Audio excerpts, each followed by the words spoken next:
সম্মানিত ভিউয়ার্স, এখান থেকে একটা ছোট্ট ভিডিও করছি।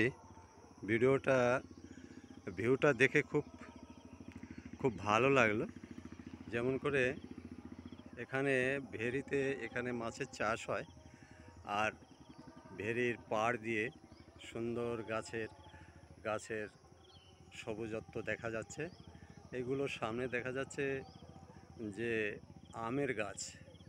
আম হয়তো শেষের দিকে, কিন্তু আমের গাছ সুন্দরভাবে লাইন দিয়ে আমের গাছ লাগানো আছে।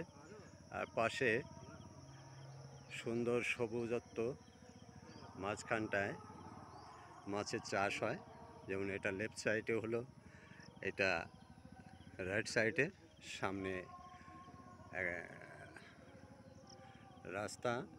রাস্তায় লোকজন চলাচল করছে। আর আস্তে আস্তে ভিউটা দেখাচ্ছি। দূর থেকে দূরে খুব সুন্দর ভিউটা দেখা যাচ্ছে। এই ছোট্ট ভিডিওর মধ্যে সবটা দেখানোর চেষ্টা করব। এটা হচ্ছে আমাদের বাওড়ের বিল, মানে গাজনা পূর্ব দিকে, এদিকে ছুটিপুর বা ঘোষকমলপুর। এই যে রাস্তাটা দেখা যাচ্ছে গাজনার থেকে, এটা ছুটিপুরের দিকে। ছুটিপুর থেকে ঘোষকমলপুর, তারপরে ফতেপুর, এইদিকে যায়।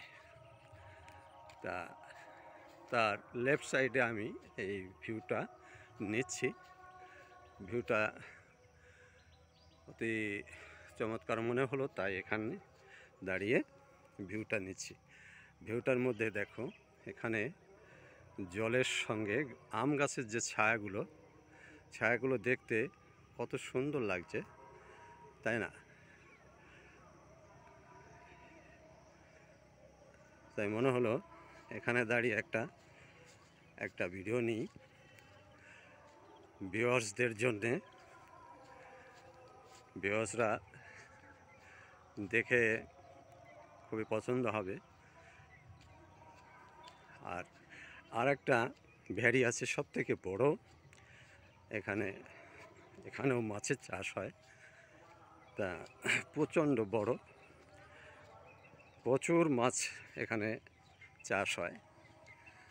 আগে 20 বছর পূর্বের কথা বলছি, এখানে পুরো স্রোত চলতো।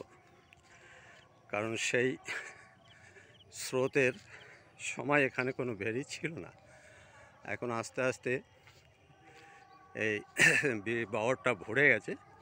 ভরে যাওয়ার কারণে এখানে আর সেরকম অবস্থায় জল চলাচল করে না।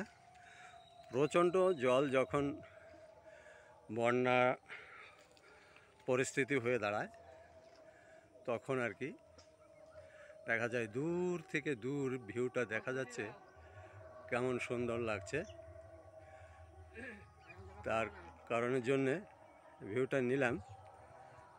ভিউটা সম্মানিত ভিউয়ার্স, যদি ভালো লাগে, আর কোথায় খারাপ লাগছে কোথায় ভালো লাগছে কমেন্টের মাধ্যমে জানাবে। আর ভিডিওটা দেখার পরে সাবস্ক্রাইব অ্যান্ড শেয়ার করবে, আর লাইক অবশ্যই করবে। রাখছি, ধন্যবাদ।